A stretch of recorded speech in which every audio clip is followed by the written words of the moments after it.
صل على رسوله الكريم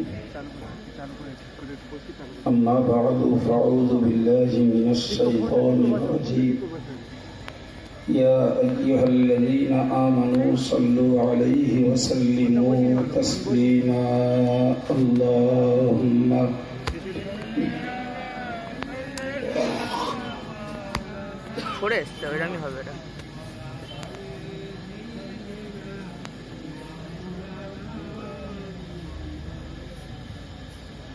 فقد قال الله تعالى في القرآن المجيد وفي الفرقان الحميد أعوذ بالله من الشيطان الرجيم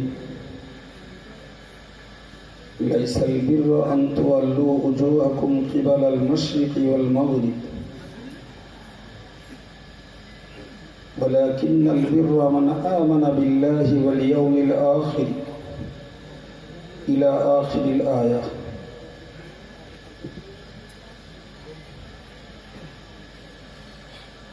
وقال النبي صلى الله عليه وسلم ذاق طعم الإيمان من رضي بالله ربا وبالإسلام دينا وبمحمد نبيا أو كما قال عليه الصلاة والسلام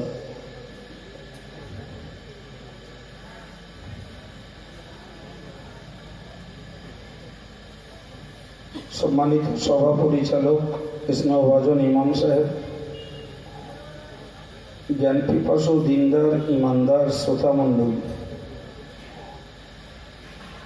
দূরে অবস্থিত পর্দানসীনা মা ও বোনেরা,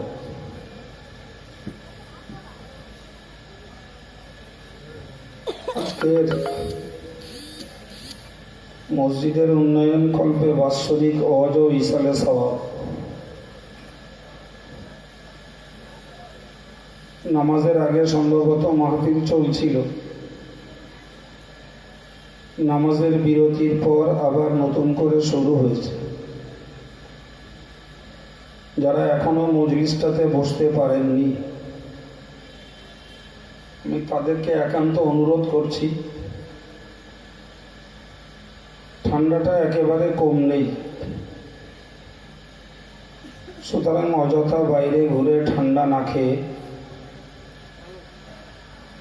এসেছেন যখন সভা উপলক্ষে মাহফিলটাতে এসে বসুন।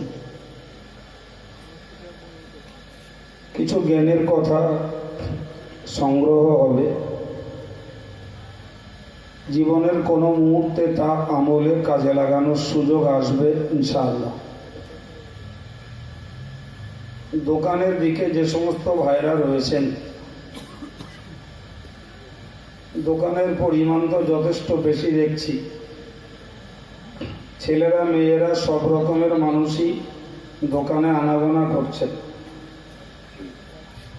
আমি অনুরোধ করব, যারা অন্তত জ্ঞানী মানুষ, দোকানের দিকটাতে আর সময় না দিয়ে দ্রুত দোকান থেকে বেরিয়ে আসুন। মেয়েরা কোনো পর্দার জায়গা নেই, ছেলেরা মাহফিলটিতে চলে আসুন। প্রয়োজন হলে আবার দোকানে যেতে পারবেন। দীর্ঘ সময় দোকানে কাটিয়ে এই মূল্যবান সওয়াব কামাইয়ের জায়গায় পাপ জড়ো করতে যাবেন না, সেটি আপনার জন্য কল্যাণকর হবে। যাই হোক, আমি একবারের জন্য অনুরোধ করেছি, যারা দোকানের বাইরে, দোকানের দিকে রয়েছেন, মাহফিলের বাইরে, আল্লাহর রাস্তে দোকান পসারি ছেড়ে মজলিসটাতে আসুন। একবার দরুদ শরীফ আল্লাহুম্মা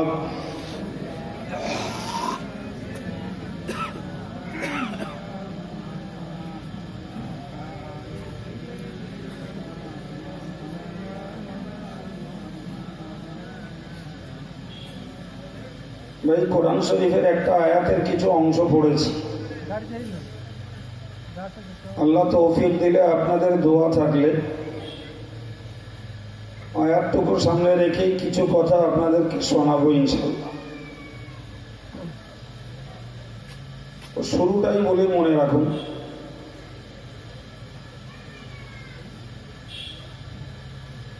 নামাজ যখন ফরজ হয় তো প্রথমত নামাজ পড়ার আদেশ ছিল কাবার দিকে ফিরে, বা এর পূর্বেও রাসূল করিম সাল্লাল্লাহু আলাইহি ওয়াসাল্লাম নামাজ ফরজ হওয়ার পূর্বেও 2 ওয়াক্তের নামাজ পড়তেন, এশা এবং ফজর। তো সেটাও পড়তেন কাবার দিকে ফিরে। এরপরে যখন নামাজ ফরজ হলো, রাসূলের বয়স তখন 51 বছর। তো রাসূল পাক সরকারে দো আলম মক্কা থেকে হিজরত করে মদিনায় যাওয়ার আগ পর্যন্ত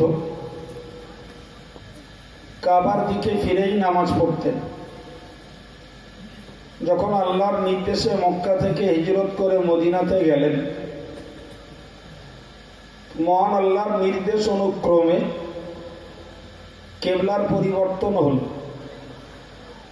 কাবার থেকে মুখ ফিরিয়ে বাইতুল মুকাদ্দাসের দিকে মুখ করতে আল্লাহ আদেশ করলেন। ভাই, মদিনা থেকে কাবা শরীফ দক্ষিণ দিকে আর বাইতুল মুকাদ্দাস উত্তর দিকে, দুটি কেবলা পুরো দুদিকে। ফলে কেবলা পরিবর্তনের হুকুম এলে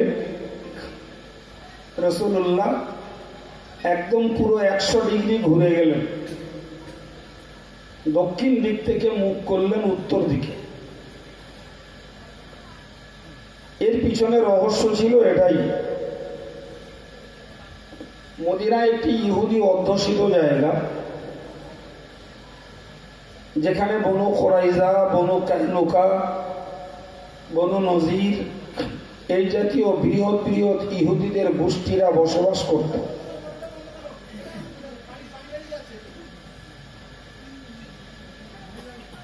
তো ভাই,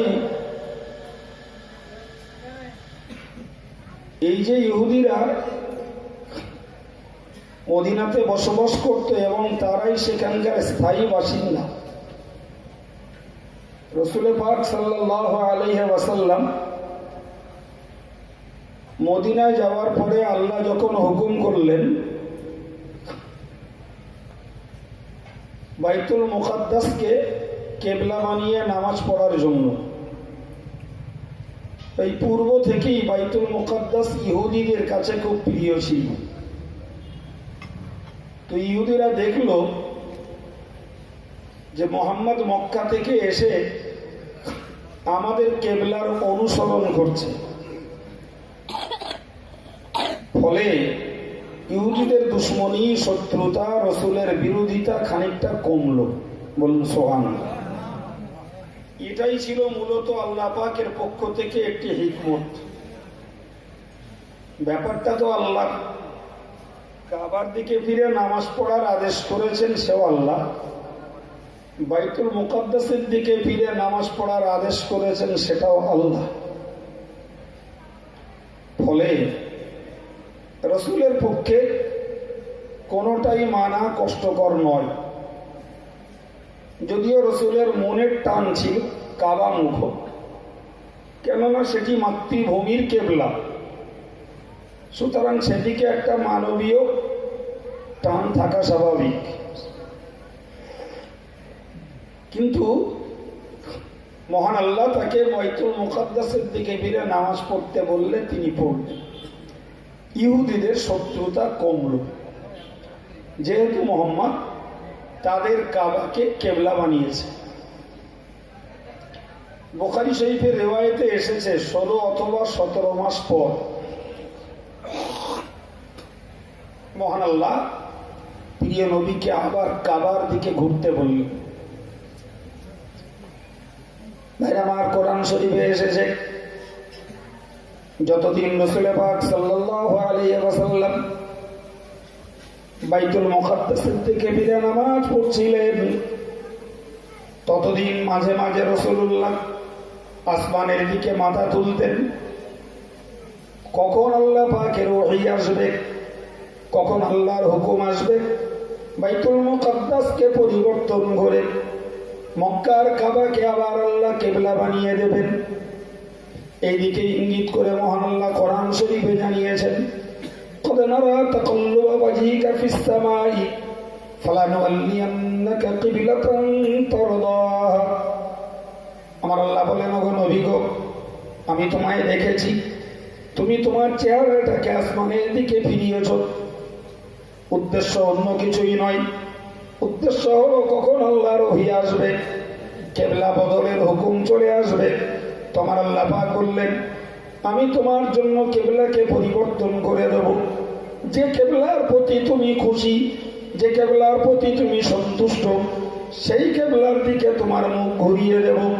ফাওয়াল্লি ওয়াজহাকা শাতরাল মসজিদিল হারাম।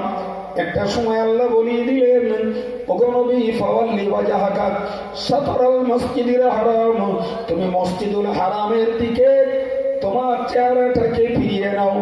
এটাই হলো বাইতুল মুকাদ্দাস থেকে ফিরে কাবা মুখ হওয়ার নতুন হুকুম। জোরে বলুন।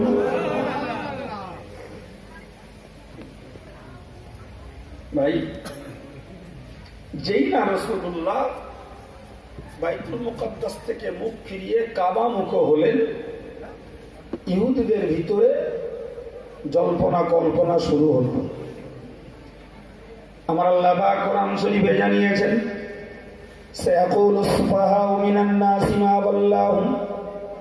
আমার আল্লাহ বলেন, খুব শীঘ্রই একদল মানুষ বলবে, মূর্খরা বলবে, সায়াকুলুস সুফাহাউ মিনান নাস, মানুষের মধ্যকার মূর্খরা বলবে, মা ওয়াল্লাহুম আন কিবলাতিহিমুল্লাতী কানু আলাইহা।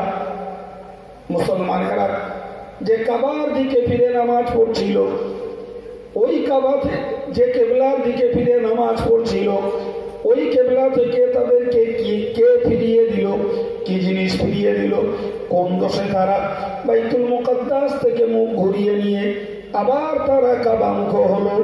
বাইরে আমার এই সমালোচনা ইহুদিদের ভিতরে শুরু হলো। আমার আল্লাহ পাক তাদেরকে মূর্খ বলে আখ্যায়িত করেছেন। সায়াকুলুস সুফাহাউ মিনান নাস, মানুষের মধ্যকার মূর্খরা বলবে, মা ওয়াল্লাহুম আন কিবলাতিহিমুল্লাতী কানু আলাইহা, তারা যে কাবার উপরে ছিল, ওই যে কিবলার উপরে ছিল, ওই কিবলা থেকে কে জিনিস তাদের, কি জিনিস তাদের মুখ ফিরিয়ে দিল। সব আলোচনা, পর্যালোচনা। মুসলমানরা নামাজ পড়তো বাইতুল মুকাদ্দাসের দিকে ফিরে, ওটাই ছিল তাদের কাছে কিবলা। ফিরিয়ে দিল কে? তার মানে কোন কারণে ফিরে গেল এরা আবার কাবামুখ?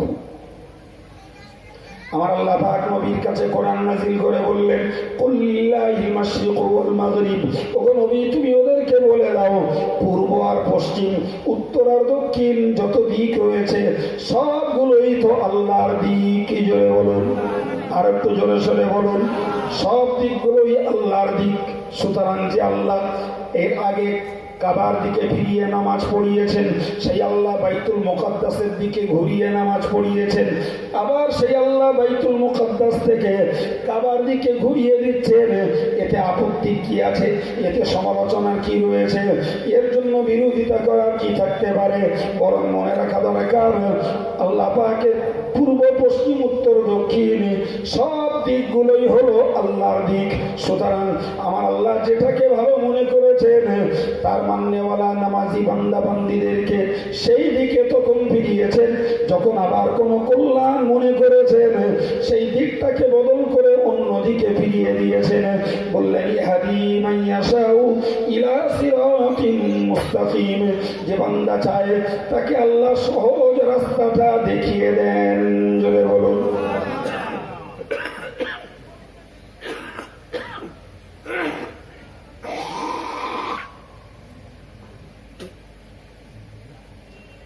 আল্লাহ সহজ রাস্তা দেখিয়ে দেন, সোজা রাস্তা দেখিয়ে দেন, যে বান্দার জন্যই আল্লাহ চান। জি ভাইরা আমার, তো এই আয়াত পাক নাজিল হলে পরে প্রথমত ইহুদিরা একটু থতমত ছিল। আগে প্রোপাগান্ডা করছিল যে মোহাম্মদ বাইতুল মুকাদ্দাসের দিকে ফিরে নামাজ পড়ছিল, কেন আবার কাবামুখ হলো, এ নিয়ে তাদের জল্পনা কল্পনা ছিল তুঙ্গে। আল্লাহ যখন বললেন পূর্ব পশ্চিম উত্তর দক্ষিণ সমস্ত দিকগুলোই আল্লাহর, ফলে আল্লাহ পাক যাকে চান সোজা রাস্তার পথ দেখান। সুতরাং আল্লাহ চেয়েছেন বাইতুল মুকাদ্দাসের দিকে ফিরিয়েছেন, আবার আল্লাহ চেয়েছেন তো বাইতুল মুকাদ্দাস থেকে কাবামুখ করিয়েছেন। তো এই সময় ইহুদিরা একটু থতমত খেল, কিন্তু আবার একটা হাওয়া তুলল, যে আবার একটা হাওয়া তুলল যে যদি কাবার দিকে ফেরাটাই এখনকার আদেশ হয়, তাহলে এই 16 আর 17 মাস ব্যাপী যারা বাইতুল মুকাদ্দাসের দিকে ফিরে নামাজ পড়েছে, এদের নামাজগুলো সব পণ্ড হয়ে গেছে, সব বেকার হয়ে গেছে। ওই ইহুদিরাই আবার আওয়াজ তুলল মুসলমানদের মন ভাঙার জন্য। মুসলমানদের প্রতি তারা এই বিরূপ মন্তব্য ছড়িয়ে দিল যে তোমরা এমন আল্লাহর ইবাদত করো যে আল্লাহ অস্থির, তোমাদেরকে একবার বাইতুল মুকাদ্দাসের দিকে ফেরায়, একবার কাবার দিকে ফেরায়। তো বাইতুল মুকাদ্দাসের দিকে ফিরে যে নামাজগুলো পড়েছো, ও নামাজগুলো সব বাতিল হয়ে গেছে। আমার আল্লাহ পাক কোরআন শরীফ নাযিল করে বললেন, মা কানাল্লাহু লিইউদিআ ঈমানাকুম, ওগো আমার বান্দা বান্দি তোমরা মনে রাখো, না না আমি আল্লাহ পাক জানিয়ে দিলাম তোমাদের কোন আমলকে, কোন নামাজকে আল্লাহ পাক নষ্ট করে দেবেন না। বরং খালিস নিয়েতে যারা নামাজ পড়েছে, কাবার দিকে ফিরে পূর্বে যারা নামাজ পড়েছিল, তাদের নামাজ যেমন কবুল হয়েছে, বাইতুল মুকাদ্দাসের দিকে ফিরে যারা নামাজ পড়েছে এদের নামাজকে আল্লাহ নষ্ট করে দেবেন না। পুনরায় যারা কাবার মুখ আবার ফিরছে, আল্লাহ পাক এদেরকেও যথাযোগ্য সওয়াব দান করবেন। এই ইমানদার মুসলমান মনে রেখে দিন, আমি আপনাকে বোঝাতে চাইছি, খুব শান্ত মাথায় এবার কথাটাকে বুঝুন। কে কাবার দিকে ফিরে নামাজ পড়লো, তার নামাজ যেমন বাতিল হবে না, কে বা বাইতুল মুকাদ্দাসের দিকে ফিরে নামাজ পড়েছে, তার নামাজ আল্লাহ বাতিল করে দেবেন না। বরং বরং ইহুদি সম্প্রদায়রা এই জাতীয় হাওয়া তুলে মুসলমানদের ভিতরে চাইছিল বিভ্রান্তি ঘটাতে, মুসলমানদের মন ভেঙে দিতে চাইছিল। মন আল্লাহ পাক সবের উত্তর দিয়ে বললেন, আল্লাহ পাক কখনো কারোর নামাজকে, কারোর আমলকে বিনষ্ট করে দেবেন না, যতক্ষণ পর্যন্ত বিনষ্টমূলক কোনো কাজ করবে, কিবলা পরিবর্তনের জন্য কারোর নামাজ বাতিল হয় না। ইহুদিরা আবার একটু মার খেল, যে আগে কিবলা পরিবর্তনের জন্য ঠাট্টা সমালোচনা করছিলাম, সেটাতেও আল্লাহ জবাব দিয়ে বললেন উত্তর দক্ষিণ পূর্ব পশ্চিম সবই আল্লাহর, ফলে তুমি সমালোচনা করে কিচ্ছু লাভ করতে পারবে না। দ্বিতীয়ত আবার যখন বলছিলাম যে তোদের নামাজগুলো বাতিল হয়ে গেছে, আল্লাহ আবার জবাব দিয়ে বললেন তোমাদের একটা নামাজও আল্লাহ বাতিল করে দেবেন না। সুবহানাল্লাহ। মুসলমানরা আবার আশ্বস্ত হলেন। ইহুদিরা এই চক্রান্তমূলক বক্তব্যে আবার পিছু উঠল। ঠিক, কিন্তু ইহুদিদের ওই প্রপাগান্ডা রইল যে মুসলমানরা বাইতুল মুকাদ্দাস থেকে মুখ ঘুরিয়ে কাবামুখ হয়েছে। যদি বাইতুল মুকাদ্দাসের দিকে থাকতো তাহলে না হয় আমরা মুহাম্মদকে অনুসরণ করতাম, কিন্তু বাইতুল মুকাদ্দাস যখন পাল্টে ফেলেছে, সুতরাং মুহাম্মদের মান্যতা দেওয়ার আর কোনো যুক্তি নেই। বলুন নাউজুবিল্লাহ। জি, ওদের বক্তব্য। আমার আল্লাহ পাক আবার কোরআন নাযিল করে বললেন, লাইসাল বিররু আন তুওয়াল্লু উজুহাকুম কিবালাল মাশরিকি ওয়াল মাগরিবি, ওগো আমার বান্দা বান্দি তোমরা মনে রাখো, না না তোমরা তোমাদের চেহারাটাকে পূর্ব দিকে ফেরাবে কিংবা পশ্চিম দিকে ফেরাবে, এটার ভিতরে কোনো নেকি বরাদ্দ নেই, ওর ভিতরে কোনো নেকি নেই। তোমরা চেহারাটাকে উত্তর দিকে ফেরালে না দক্ষিণ দিকে ফেরালে, ওর ভিতরে কোনো নেকি নেকি নেই। মূলত নেকি হলো আনতুয়াল্লু উজুহাকুম কিবালাল মাশরিকি ওয়াল মাগরিবি, মূলত নেকি হলো ওয়ালাকিন্নাল বিররা মান আমানা বিল্লাহি ওয়াল ইয়াউমিল আখিরি ওয়াল মালাইকাতি ওয়াল কিতাবি ওয়ান নাবিয়্যিনা ওয়া আতাল মালা আলা হুব্বিহি যাবিল কুরবা ওয়াল ইয়াতামা ওয়াল মাসাকিন ওয়া ইবনিস সাবিল। কি বললেন? শোনো, তোমরা উত্তর দিকে ফিরলে না দক্ষিণ দিকে ফিরলে, কেবলা বলে পূর্ব দিকে ফিরলে না পশ্চিম দিকে ফিরলে, ওতে নেকি নেই। জি ভাই, মুফাসসির কোরআন শরীফের এই আয়াত পাককে সামনে রেখে আমি আমার জাতি সমাজটাকে বলি, খুব ভালো করে মাথায় রাখুন ভাই। আমরা আমলের তুলনায় কেবলা ঠিক করি বেশি। কি বলেছি বলুন? আমলের তুলনায় কেবলা নিয়ে টানাটানি করি বেশি। কেবলা মানে হলো যেদিকে ফিরে তাকানো যায় বা যেটাকে কেন্দ্র করে নিজের মনটাকে স্থির রাখা যায়, এটাকেই আরবি পরিভাষায় কেবলা বলে। জি, তো আমাদের দেশ সমাজের বর্তমান অবস্থাতে দেখা যায় যে মানুষ আমলের তুলনায় কেবলা নিয়ে টানাটানি করে বেশি। জি, তুমি ফুরফুরার মুরিদ, না তুমি কাইম সাহেবের ভক্ত, না তুমি তবলিগ জামাতের ভক্ত, না তুমি জাকির নায়েকের ভক্ত। জি, এই নিয়ে জাতির মাঝে দ্বন্দ্ব, তর্ক, ঝগড়া, একে অপরের উপরে চাপানোতর, একজন আর একজনের বিরুদ্ধে বিশুদ্ধার, এই নিয়ে চলছে টানা খেঁচা। ভুল বলেছি না ঠিক বলেছি? জি, কিন্তু কোরআনের বক্তব্য অনুযায়ী বুঝতে পারা যায় তুমি কোন দিকে ফিরলে ওর উপরে নেকি নির্ভর করছে না। তুমি উত্তর দিকে ফিরলে না দক্ষিণ দিকে ফিরলে, না পূর্ব দিকে না পশ্চিম দিকে, ওতে নেকি নেই। ভাই, এই ছোট্ট কথাটুকু যদি মুসলিম সমাজের মানুষগুলো বুঝতো, তাহলে একটা কথা এরা ভাবতো যে আমি ফুরফুরার পিছনে, না কাইম সাহেবের পিছনে, না জাকির নায়েকের পিছনে, না তবলিগ জামাতের কোন আমিরের পিছনে। ওই মূল্যায়নটা করার আগে আমি যার পিছনেই ঘুরি না কেন, মূল কাজটা কি করেছি সেটাই ছিল আগে ভাববার। ঠিক না ভুল? ওই কথাটাই কোরআন শরীফে আল্লাহ উল্লেখ করেছেন, নেকি নেই তোমাদের জন্য, তোমরা তোমাদের চেহারাটাকে ফেরাবে। কাকে তুমি ইমাম বলবে, কাকে তুমি মুক্তাদা অনুসরণীয় বলবে, কার পিছনে তুমি জিন্দাবাদ দেবে, কার পিছনে তুমি ঘুরবে, ওই জিনিসের ভিতরে নেকি নেই। বরং তোমরা মনে রাখো, আমি আল্লাহ পাক জানিয়ে দিলাম, ওয়ালাকিন্নাল বিররা মান আমানা বিল্লাহি, বরং নেকি রয়েছে নাম্বার 1, তুমি আল্লাহর প্রতি ঈমান নিয়ে এসো, আল্লাহর প্রতি ঈমানটাকে খাঁটি করো, আল্লাহর প্রতি ঈমানটাকে সঠিক রাখো। এর ভিতরে তোমার জন্য নেকি লুকিয়ে রয়েছে। ওয়াল ইয়াউমিল আখিরি, পরকালের দিবসটার প্রতি তুমি ঈমান নিয়ে এসো, যেদিন তোমাকে কবর থেকে উঠতে হবে, কবর থেকে তোমাকে দাঁড়াতে হবে। কেউ তোমার জন্য সহায়তা করবে না, কেউ তোমার জন্য কল্যাণ করবে না।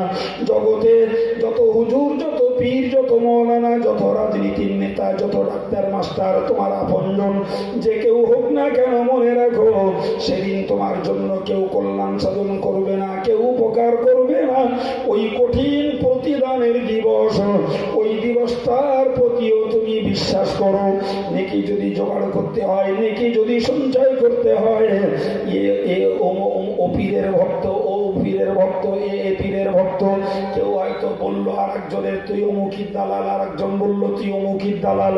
হে ইমানদার মুসলমান, এই সমস্ত চাপানুতোর কথার ভিতরে পাপ রয়েছে, নেকি নেই। নেকি যদি জোগাড় করতে হয়, আল্লাহর প্রতি নিরঙ্কুশ ঈমানটাকে ঠিক রাখো। এবং পরকালের দিবসটা একটি নিঃসঙ্গ একাকী কৈফিয়ত দেওয়ার দিন। ওই দিনটাতে তুমি কি জবাব দেবে আল্লাহকে, সেই জবাবটা খোঁজো। আর ওই দিবসটা অবশ্যই ঘটবে, তার প্রতি ঈমান নিয়ে এসো। জি ভাই, এ ভাবনা কম মানুষের, যে কিয়ামতের দিনে আমায় যদি আল্লাহ কৈফিয়ত করে, আমি নামাজ পড়ি না, আমি জবাব দিতে পারবো না। আমি মিথ্যা কথা বলি, আমি জবাব দিতে পারবো না। আমি সুদ খাই, জবাব দিতে পারবো না। আমি রোজা রাখি না, আমি জবাব দিতে পারবো না। আমার মেয়েরা বেপরদায় ঘুরছে, জবাব দিতে পারবে না। ভাই, কেউ গালিগালাজ আর সমালোচনা করছে, জবাব দিতে পারবে না। কেউ চুগলি করে বেড়াচ্ছে, সে জবাব দিতে পারবে না। হাসরের দিনে এই জবাব দেওয়ার চিন্তা চেতনা ভাবনা মুসলিম সমাজের বহু জওয়ান যুবকের ভিতরে নেই। শুধু টানাটানি হচ্ছে, কেডা কাইম সাহেবের ভক্ত, কেডা ভাইজান হুজুরির ভক্ত, কেডা অমুক হুজুরির ভক্ত, এই নিয়ে টানাটানি। এ ভালো না, ও ভালো না, এ খারাপ, এর গাহাদিস জয়ী, ওর গাহাদিস সহি, এই নিয়ে টানা খেঁচা। ভাই, কামাইটা তুমি কি ধরছ একটু হিসাব করে দেখেছো? হ্যাঁ জি, কেকার ভক্ত হওয়ার জন্য রেডি, কেকাকে গালি দিতে আর দালাল বলতে রেডি, ও ব্যাপারে পটু। কিয়ামতের দিনে তুমি একজনের পক্ষে আর একজনকে গাল দিচ্ছ, একজনের পক্ষ হয়ে আর একজনকে তুমি দালাল বলছো। কিয়ামতের দিনে তোমার হয়ে সেই লোকটা কি জবাব দেবে মনে হচ্ছে? হ্যাঁ জি।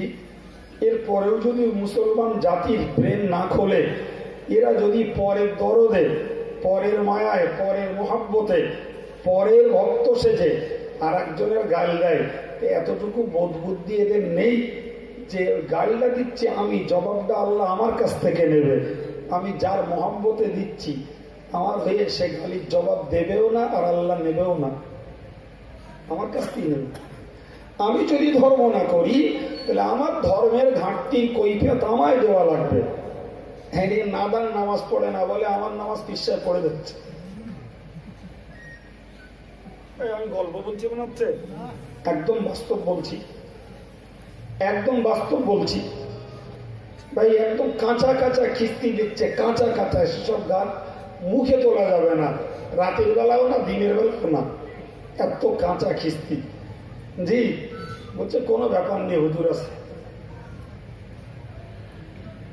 এ ছেলে, সাধারণ মানুষ সাবধান হওয়া দরকার যে আমার হয়ে কিয়ামতের দিনে ওকালতি কেউ করবে না, কেউ নেই। বা আমার আল্লাহ পাক কোরআন শরীফে জানিয়েছেন, ফালা আনসাবা বাইনাহুম ইয়াওমাইযিন ওয়ালা ইয়াতাসাআলুন।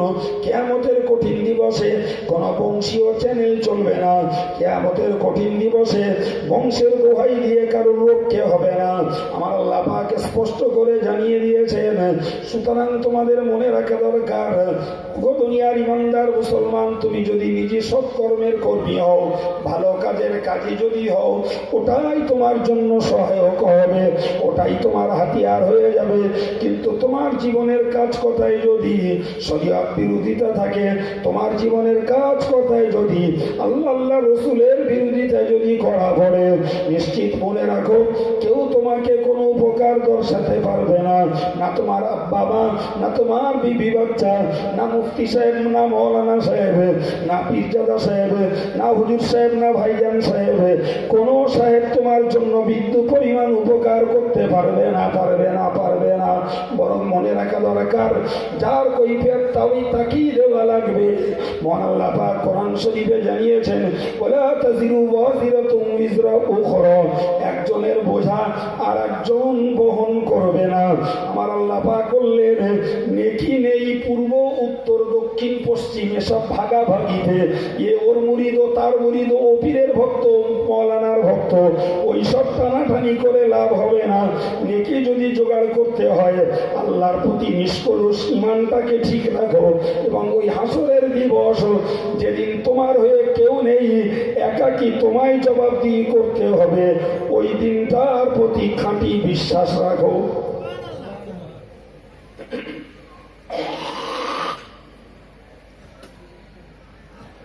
আল্লাহ, খাঁটি বিশ্বাস রাখো। শুধু ওই নয়, ওই নয়, আমার আল্লাহ আরো বললেন, ওয়াল মালাইকাতি, ওগো আমার বান্দা বান্দি, নেকি যদি তোমার সঞ্চয় করতে হয় তাহলে তুমি আমার অগণিত ফেরেশতাদেরকে তুমি বিশ্বাস করো, ফেরেশতাদের প্রতি তুমি বিশ্বাস রাখো যে আমি আল্লাহর অগণিত ফেরেশতা রয়েছে, যে ফেরেশতারাই হলেন আল্লাহ পাকের কাজের দায়িত্ববাহী। ওই ফেরেশতাদের প্রতি তুমি বিশ্বাস রাখো। এই মজলিসটাতে এসেছি, বাইরে আমার অগণিত ফেরেশতা এখানে হাজির রয়েছেন। ভাই আবার মনে রেখে দিন, আমার আপনার কাছাকাছি ফেরেশতা রয়েছে যারা আমার কাজ কথাকে লিপিবদ্ধ করছেন। আমরা কখন নামাজ পড়ি, কখন আড্ডাখানায় থাকি, কখন আমরা কোনো পাপ আসরে, কখন সবের জায়গায়, সব কিছু ফেরেশতারা রীতিমতো পর্যবেক্ষণ করছেন। ওগো আমার বান্দা বান্দি, তুমি ওই ফেরেশতাকে বিশ্বাস করে রাখো। সঙ্গে তুমি মনে রাখো আল্লাহ পাকের অগণিত ফেরেশতা কাজের দায়িত্বে রয়েছেন। তার মধ্যকার তুমি মনে রাখো তোমার কাছে সম্মানিত ফেরেশতারা রয়েছেন যারা তোমার আমলগুলোকে লিপিবদ্ধ করেন। তুমি তাদের প্রতি বিশ্বাস রাখো। বিশ্বাস যদি তোমার থাকে তাহলে তোমাকে পৃথিবীর কেউ দেখতে পাচ্ছে না ভেবে তুমি অন্যায়টা আর করবে না। তোমার অলক্ষ্যে, মানুষের চোখের অলক্ষ্যে ফেরেশতারা দেখছেন এবং ওই রিপোর্টটাই আল্লাহর কাছে পেশ করবে। এই আস্থা, এই বিশ্বাস যদি তোমার ভিতরে তৈরি হয় তাহলে একদিকে যেমন তোমার পাপের গতি কমবে, অপর দিকে তেমন নেকির প্রতি তোমার আগ্রহ বাড়বে। বিশ্বাসটা করা লাগবে। এমনি পেলেন বলি বিশ্বাস করি, কিন্তু এই গভীরতাটা কোথায়? জি, আমি আব্দুল কাইয়ুম ওয়াজ করছি, আমি ভুল বললে মানুষ সমালোচনা করবে, মানুষের অভ্যাস। আমি যদি 1.5 ঘন্টা বক্তৃতা করি তো 1 ঘন্টা 29 মিনিট 50 সেকেন্ড ভালো কথা বলেছি। জি, ওটাকে কতটা আমল করবে সেটা অনেক সুদূর পড়া হতো। 10 সেকেন্ডে একটা ভুল বলেছি, সেটা নিয়েই কাল থেকে একদম মাথা সব গরম হয়ে গেল। আর এই মানুষ কম যে ঠিক আছে সে লোকটা 10 সেকেন্ডে একটা ভুল বলেছে, ওই কথাটা নিলাম না, কিন্তু 1 ঘন্টা 29 মিনিট 50 সেকেন্ড ধরে ভালো কথা বলেছে, সে কথাটা নিচ্ছে না। ওই কথাটা বলার লোক আছে। জি, সুতরাং আমি যদি ভুল বলি তো আপনার সমালোচনার আগেই সে তো ফেরেশতার কাছে রেকর্ড হয়েছে। সুতরাং আপনি বললেও আমার যা হবে, না বললেও তাই হবে। মধ্যে পড়ে বলে পাপ জোগাড় করবে, ঠিক না ভুল? আরে ভাই, আমি যদি একটা ভুল ডিরেকশন, ভুল সিদ্ধান্ত, ভুল তথ্য এই নিরীহ শ্রোতাদের কাছে ব্যক্ত করি, জি, তো আমার পিছনে যদি এরা সবাই মিলে সমর্থনও দেয়, তাও কি আল্লাহর কাছে ছাড় হবে? হবে বাবা? মোটেই না, মোটেই আল্লাহর কাছে ছাড়নি। আমার কথার রেকর্ড হচ্ছে। জি ভাই, তাহলে আমরা যারা ফাও সমালোচনা মুখর, সম্পূর্ণ একটা নির্বুদ্ধিতার কাজ করছি পুরোটা। তো আমার কাছেই ফেরেশতা, তাহলে আমি তো কাকে লুকিয়ে কিচ্ছু করতে পারবো না, তাকে লুকিয়ে তো কিছুই করতে পারবো না। এই জন্য আল্লাহ বললেন তুমি ফেরেশতাদেরকে বিশ্বাস করো। ভাই, সত্যকারের ফেরেশতাদের যদি বিশ্বাস আমাদের বাস্তবে হয় তাহলে এরপরে আমাদের দ্বারাতে ধর্মের নামে অধর্ম কিংবা শরীয়ত বিরোধী পাপ আচরণ ইচ্ছা করে মানুষ করতে পারেন।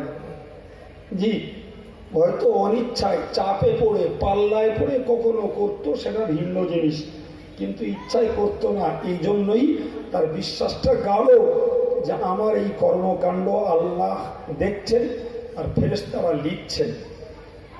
সুতরাং আমি গোপন তো কিছু করতে পারবো না। ওগো ছেলেরা, জওয়ানেরা, পর্দার মায়েরা, মুরব্বীরা, আমি আপনাদেরকে বলবো, আমার আল্লাহ বললেন তুমি কার দলে, কে তোমার ইমাম, কে তোমার হুজুর, কে তোমার পীর, ওই সব ধান্দাবাজি ছেড়ে দিয়ে তুমি যদি নেকি জোগাড় করতে চাও তাহলে আগে তুমি জোগাড় করো আল্লাহর প্রতি নিষ্কলুষ বিশ্বাস, জোগাড় করো পরকালের দিবস, যেদিন তোমার প্রতিদান দেয়া হবে সেই দিবসটার প্রতি বিশ্বাস করো। আল্লাহ পাকের অগণিত ফেরেশতা রয়েছে, ওই ফেরেশতাদেরকে বিশ্বাস করো। ফেরেশতা তোমার অলক্ষ্যে তোমার কাজ কথার পাহারাদারি করছেন, রেকর্ড করছেন, এটিকে তুমি রীতিমতো বিশ্বাস করো। ও আল্লাহর বান্দা, তুমি মনে রাখো তোমার এই বিশ্বাসগুলোর ভিত্তিতেই রয়েছে তোমার জন্য নেকি ওয়াল কিতাব। আমার আল্লাহ পাক আবার জানিয়েছেন, যদি নেকি সঞ্চয় করতে হয় আল্লাহ পাকের কিতাবগুলিকে বিশ্বাস করো। কিতাব বিশ্বাসের মর্ম হলো প্রথমত কিতাব বিশ্বাসের মর্ম হলো যত কিতাব আল্লাহ ইতিপূর্বে পাঠিয়েছেন, যে সমস্ত কিতাব আসমানি পুস্তিকা পাঠিয়েছেন কিংবা বড় কিতাব পাঠিয়েছেন, নবী দাউদের কাছে, নবী মুসার কাছে, নবী ঈসার কাছে, আমাদের নবীর কাছে পাঠিয়েছেন কোরআন শরীফ, সব কিতাবগুলো তানজিলুম মির রাব্বিল আলামিন, আল্লাহ পাকের পক্ষ থেকে অবতারিত। এই কথাকে নিষ্কলুষ মনে তুমি বিশ্বাস করো। ভাই, কোরআনটা আল্লাহ পাকের পক্ষ থেকে অবতীর্ণ হয়েছে, বিশ্বাস করুন এই সাধারণ নিরীহ আম জনতা এই লোকগুলোই খানিকটা বিশ্বাস করে। কিন্তু এমনও তথাকথিত শিক্ষিত বুদ্ধিজীবী রয়েছে, তাদের চিন্তা যে কোরআনটা একটু সংশোধন হলে ভালো হয়। অনেকদিন হয়ে গেছে তো, 1400 বছর হয়ে গেল, একটু সংশোধন হলে ভালো হয়। আচ্ছা ভাই, যাদের চিন্তায় সংশোধন হলে ভালো হয় তাতে মুসলমান পুরুষরাও রয়েছে, মুসলমান মেয়েরা শিক্ষিত তারাও রয়েছে, কোরআনের সংশোধনী কামনা করছে। আচ্ছা, এদের যদি বিশ্বাস হতো কোরআন আল্লাহর কালাম, তাহলে এরা সংশোধনের দাবি তুলতে পারত না? জি, আদাতে এরা বিশ্বাস করেন না। যেমন তাসলিমা তার মধ্যে একটা। আজকে কখন দেখছিলাম যে নতুন আর এক তাসলিমার জন্ম হয়েছে বাংলাদেশে, সে পুরো তাসলিমার চরিত্র নিয়েই চলছে। জি ভাই, আমার বক্তব্য, আল্লাহ পাক বললেন তুমি নেকি যদি জোগাড় করতে চাও তাহলে কেতাবগুলোকে বিশ্বাস করো।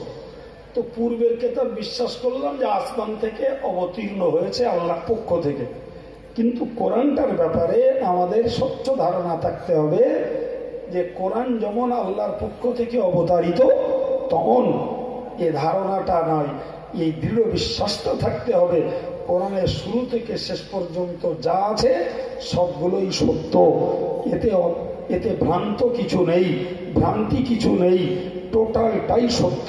একবার জোরে বলুন সুবহানাল্লাহ। এই বিশ্বাস আমাদের কতজনের? যে কোনো মুসলমানের ছেলেকে মেয়েকে, একেবারেই টলটলে যুবক ইয়ং স্টাফ যারা, তাদেরকেও জিজ্ঞাসা করুন, এক বাক্যে বলবে যে আমরা কোরআন বিশ্বাস করি। জি, ওটা অস্বীকার কেউ করবে না, বিশ্বাস করার দাবিটা রাখবে। ছেলেরা, জওয়ানেরা, যদি কোরআন সত্যকারের বিশ্বাস করা হয় তাহলে কোরআনের বিশ্বাসের মর্ম হলো এটাই যে কোরআন শরীফ আমাদের জন্য আল্লাহ গাইডলাইন দিয়েছেন কোরআন শরীফে, সেই গাইডলাইনটা কশ্চিনকালেও কোনো দিনের তরেও পৃথিবীর নারী পুরুষের জন্য ক্ষতির কারণ নয়, পৃথিবীর কোনো নারী পুরুষের জন্য সেটি আশঙ্কার নয়, সেটি ভয়ের নয়, বরং কোরআন শরীফে যেগুলো আল্লাহ পাক আদেশ করেছেন ওগুলো বান্দা বান্দীদের জন্য যেমন কল্যাণের, যেমন মঙ্গলের, যেমন সওয়াবের, তেমন কোরআন যেগুলোকে নিষেধ করে দিয়েছে সেইগুলোকে বর্জন করা, সেগুলোকে ত্যাগ করে দেওয়া, এটাও জাতির জন্য কল্যাণের, জাতির জন্য মঙ্গলের। ও ভাইরা আমার, এখন সত্যই যদি আমি কোরআন বিশ্বাস করি তাহলে যে আল্লাহ পাক কোরআন শরীফে আমাদের জন্য করণীয় আদেশ দিয়েছেন যেটি আমাদের জন্য ভালো, বর্জনীয় কথা বলেছেন যেটি বাদ দেওয়া আমাদের জন্য ভালো। এখন এরপরে যদি মুসলিম যুব সমাজ, মুসলিম মহিলা সমাজ, যুবতী সমাজ এরা যদি কোরআনের আদেশকে লঙ্ঘন করে আর নিষেধকে যদি করেই চলে, তাহলে তো বলতে হয় এদের মুখের দাবি শুধু কোরআন বিশ্বাস করে, আদাতে এরা কোরআনকে বাস্তবে কার্যত বিশ্বাস করে না,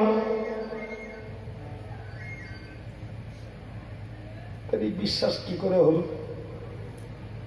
হ্যাঁ, আল্লাহ বললেন তোমরা নামাজ পড়ো, নামাজ পড়লে রুজি হবে, নামাজ পড়লে ভয়ে নিরাপত্তা পাওয়া যাবে, নামাজ পড়লে আল্লাহ সাহায্য করবে, নামাজ পড়লে কবরের আযাব থেকে নাজাত পাওয়া যাবে, নামাজ পড়লে আরশের ছায়ার নিচে জায়গা পাওয়া যাবে, নামাজ পড়লে কিয়ামতের দিনের হিসাব সহজ হবে, নামাজ পড়লে সেদিন কিয়ামতের দিনে আল্লাহ পাকের রহমত বর্ষিত হবে, নামাজ পড়লে পরে তুমি জান্নাতের হকদার হতে পারবে। এই কথাগুলো সব প্রায় কোরআন শরীফে রয়েছে, একটা দুটো হাদিস শরীফে আছে। এখন যদি আমরা কোরআনকে বিশ্বাস করতাম, তাহলে যে নামাজের বিনিময়ে আমার এতটা কল্যাণ, এতটা মঙ্গল খোদ আল্লাহ এবং তার রসুল ঘোষণা করেছেন, দুনিয়ার দৃষ্টিতে যদি দেখি, তো নামাজ পড়লে পরিষ্কার পরিচ্ছন্ন থাকা যাবে, নামাজ পড়লে মন সূচি থাকবে, নামাজ পড়লে সুশৃঙ্খল হওয়া যাবে, নামাজ পড়লে নিয়ম অনুবর্তিতা শেখা যাবে, নামাজ পড়লে বিনয় নম্র হওয়া যাবে। এগুলো জাগতিক পার্থিব উপকার। জি, এরপরেও মুসলিম ঘরের অ্যাডাল্ট ছেলে মেয়ে যারা নামাজ পড়ে না, বা কিভাবে আপনি বলবেন যে এরা আল্লাহর কোরআনকে বিশ্বাস করে? বলুন। অথচ এর বেলা কাঁচা মারছে। জি, তুই কাইম সাহেব দালালি করবি না, এর বেলা কাঁচা মারছে। আমি ফুরপুরার ভক্ত, কাইমির ভক্ত, ওর বেলায় কাঁচা মারামারি চলছে। আর আল্লাহ বললেন এ কেবলার দিকে, ও কেবলার দিকে, এর দিকে তার দিকে ঘুরে কিচ্ছু লাভ হবে না। লাভ যদি হতে হয় আল্লাহর প্রতি ঈমান নিয়ে এসো, পরকালের দিনটার প্রতি খাঁটি ঈমান আনো, ফেরেশতার প্রতি ঈমান আনো, এবং আল্লাহ যে কেতাব পাঠিয়েছেন কেতাবগুলোর উপরে ঈমান আনো। আমরা মুখে বলছি আল্লাহ বিশ্বাস করি, ফেরেশতা বিশ্বাস করি, কিয়ামত বিশ্বাস করি, নবী কেতাব বিশ্বাস করি। কার্যত যদি একটু ব্যাখ্যা নেওয়া যায় তাহলে দেখা যাবে অধিকাংশ লোকের বিশ্বাস মৌখিক, আন্তরিক কম মানুষের। আমার আল্লাহ পাক বললেন, ও নবী, ও আমার বান্দা বান্দি, যদি তোমরা আমি আল্লাহর কাছে সওয়াব জোগাড় করতে চাও, নেকি যদি সঞ্চয় করতে চাও, তাহলে তোমরা আমার প্রেরিত নবীদেরকে তোমরা বিশ্বাস করো। এবং কি কোরআন শরীফে আল্লাহ জানিয়েছেন, তুমি এই রূপটাই বলো, লা নুফাররিকু বাইনা আহাদিন মির রুসুলি। এই রূপটাই তুমি বলো, আল্লাহ পাক যত নবী রাসূলদেরকে পাঠিয়েছেন, নবুয়তের দিক দিয়ে কারোর সঙ্গে কারোর তারতম্য করা যাবে না, নবুয়তের দিক দিয়ে কারোর সঙ্গে কারোর ফোন করা যাবে না। প্রত্যেককে আল্লাহ নবুয়ত দিয়েছেন, ফলে নবুয়তের দিক দিয়ে সকল নবীর মর্যাদা সমান। এরপরে বিশেষ বিশেষ কোনো কারণবশত কোন নবীর মান বেড়েছে। যেমন আল্লাহ পাকের নবী মুসা আল্লাহর সঙ্গে কথা বলেছেন, সেই জন্য তাকে কালিমুল্লাহ বলা হয়। হযরত নবী ইব্রাহিম আলাইহিস সালাতু ওয়াস সালাম, তিনি আল্লাহর সঙ্গে আল্লাহর হুকুম পালন করে আল্লাহর সঙ্গে বন্ধুত্ব করেছেন, ফলে তাকে খলিলুল্লাহ বলা হয়। আমার প্রিয় নবী মুহাম্মদুর রাসূলুল্লাহ সাল্লাল্লাহু আলাইহি ওয়াসাল্লামের প্রচুর পরিমাণে গুণাবলী, যে কারণে খোদা আল্লাহ আমার নবীকে ভালোবেসেছেন, ফলে তাকে হাবিবুল্লাহ বলা হয়। একবার জোরে বলুন সুবহানাল্লাহ। কিন্তু মূল নবুয়তের মর্যাদায় সকলেই সমান। জি, কিন্তু মানতে হবে, বিশ্বাস করতে হবে সবাইকে। সকল নবীরা এসেছেন, বিশ্বাস করতে হবে। আল্লাহ বলেছেন, মিনহুম মান কাসাসনা ওয়া মিনহুম মান লাম নাকসুস আলাইক। আমি আল্লাহ কিছু নবীর বর্ণনা কোরআন শরীফে দিয়েছি, আবার অনেক নবীর বর্ণনা আমি কোরআনে দেইনি, হাদিসেও দেইনি। কিন্তু রসুল যখন বলেছেন 1 লক্ষ ভিন্ন মতে 2,24,000 পয়গম্বর আল্লাহ পাঠিয়েছেন, ওটার প্রতি বিশ্বাস রাখাটা আমার আপনার জন্য সওয়াব জোগাড়ের একটা মাধ্যম। ওই বিশ্বাসের ঘাটতি করে সওয়াব নেই বাপ। জি ভাই, এবার চলে আসুন। আমি সকল নবীকে বিশ্বাস করলাম, কিন্তু মুসলমান মনে রেখে দিন, আজকের যুগে যদি কেউ মনে করে আমি ঈসা নবীর জমানার বিধান মানব, ওটি চলবে না। যদি কেউ মনে করেন আমি মুসা নবীর জমানার বিধান মানব, ওটি চলবে না। কেউ যদি মনে করেন আমি নবী আদমের জমানার বিধান মানব, না না, ওই অনুমতি নেই বাবু। বরং বিশ্বাস তুমি করো সকল নবীকে, কিন্তু আনুগত্য তোমার স্বীকার করতে হবে কেবলমাত্র নবী মুহাম্মদুর রাসূলুল্লাহর কাছে, আর কারণ নয়। কিয়ামত পর্যন্ত পৃথিবীতে চলবে নবী মুহাম্মদের রেখে যাওয়া বিধান। ফলে উম্মতে মুহাম্মাদি হয়ে মুসা নবীর তাবেদারি করবে, ওটা নয়। ঈসা নবীর তাবেদারি করবে, এটা নয়। বাইরে আমার, আজকের ইহুদি সম্প্রদায়, আজকের খ্রিস্টান সম্প্রদায়, এরা কম তথা সম্প্রদায়গত দিক দিয়ে একদল মুসা নবীর আর একদল ঈসা নবীর, এদের প্রতিও নির্দেশ যে মুসা নবীর জমানা চলে গেছে, ঈসা নবীর জমানা চলে গেছে। হযরত মুহাম্মদের জমানা শুরু হয়েছিল 610 খ্রিস্টাব্দ থেকে, তার নবুয়তের শুরু লগ্ন থেকে চলবে কিয়ামত পর্যন্ত। একবার জোরে বলা যাবে সুবহানাল্লাহ। সুতরাং কিয়ামত পর্যন্ত সারা পৃথিবীতে ইহুদি হোক, তাকেও ঈমান আনতে হবে এই নবীর প্রতি, খ্রিস্টান হোক তাকেও ঈমান আনতে হবে এই নবীর প্রতি, মুসলিম হোক একেও মানতে হবে এই নবীকে। ঈমান তো নিয়েই এসেছে এরা, কিন্তু মানতে হবে এই নবী মুহাম্মদুর রাসূলুল্লাহকে, বিগত দিনের নবী মুসা ঈসাকে নয়।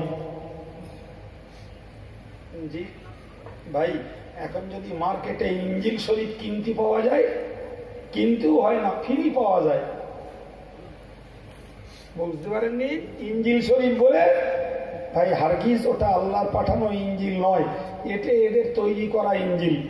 জি ভাই, এখন যদি কোনো মুসলমানের ছাওয়াল ইনজিল পড়ে আর যদি খ্রিস্টান ধর্মকে সে অ্যাকসেপ্ট করে, ভাই বিশ্বাস করুন সে মুরতাদ হয়ে যাবে। জি, তুমি জ্ঞানের জন্য ইনজিল পড়তে পারো, মানার জন্য নয়। তোমাকে মানতে হবে কোরআনকেই, আর মানতে হবে নবী মুহাম্মদুর রাসূলুল্লাহকেই, অন্য কারণ নয়।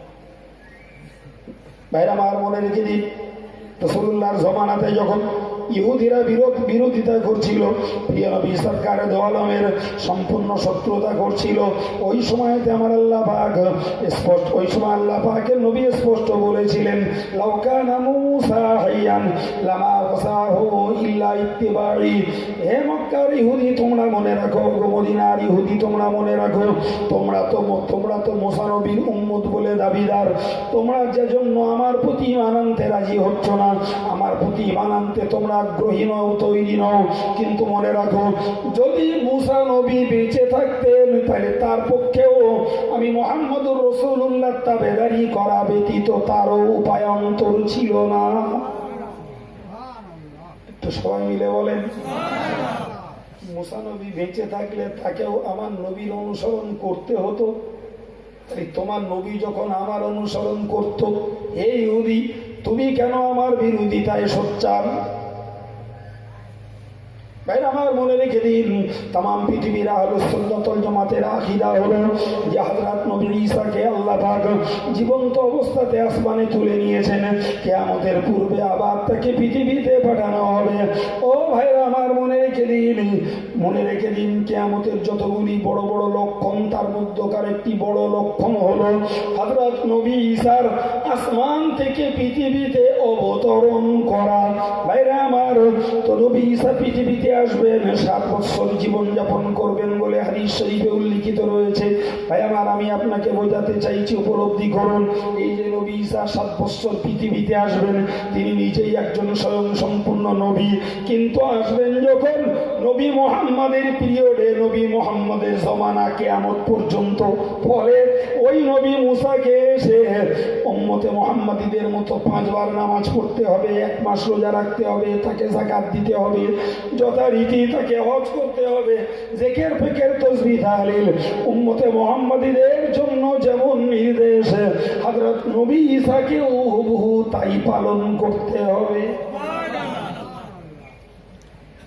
আমি মুসলিম সমাজের যুবকদেরকে বলবো, হে যুব সমাজ, একটু মাথায় রাখা দরকার বাবা, যদি নবী মুসা আমার নবীকে মানতে বাধ্য হয়ে থাকেন, যদি নবী ঈসা আমার নবীকে মানতে বাধ্য হবেন, এটাই যদি হয় রাসূলের ফর্মুলা, তাহলে মুসলিম সমাজের যুবক যুবতী যারা আজও যারা ইসলামকে গ্রহণযোগ্যতা দেয় না, ইসলামকে যারা বাস্তব জীবনে আমলে পরিণত করে না, এদের বিবেকের কাছে আমার দাবি, তুমি যতই নবী ভক্ত হও, যতই পীর ভক্ত হও, যত মুফতি সাহেব ভক্ত হও, যে ভক্তই তুমি হও না কেন, যতক্ষণ পর্যন্ত নবীদের প্রতি বিশ্বাস এবং কার্যত ওই নবীর অনুসরণ না করবে, ততদিন পর্যন্ত কারুর ভক্ত হয়ে তোমার বিন্দু পরিমাণ উপকার হবে না,